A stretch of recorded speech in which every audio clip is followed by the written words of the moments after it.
Local authorities across Scotland are deeply divided about the named person policy, but have still put 3,000 of the state guardians in place. The Scottish Daily Mail asked 32 local authorities and 14 NHS boards if they were operating the named person scheme. Of those who responded, 7 councils did not use it at all, but another claimed the scheme was mandatory and every child must have a named person.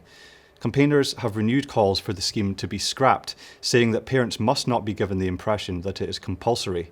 The Christian Institute's Deputy Director, Kieran Kelly, provided some clarity. The named person scheme's been going for 5 years, and 5 years on, there's still confusion. All over Scotland, there are thousands of these named persons, and the local authorities and others responsible for them have got no idea how to implement the scheme. And that's perhaps not surprising, because the Scottish Government have got no idea how to implement the scheme. But it is leaving parents confused, and I would simply say to them to take confidence from the fact that if they encounter a named person, they can take their advice or not as they choose. You know, back in 2016, we won a great victory at the Supreme Court. It ruled that one of the central planks of the scheme, to do with information sharing, that those provisions were unlawful, and that was great news. But it also very clearly said that parents must not be given the impression that a named person's advice is compulsory.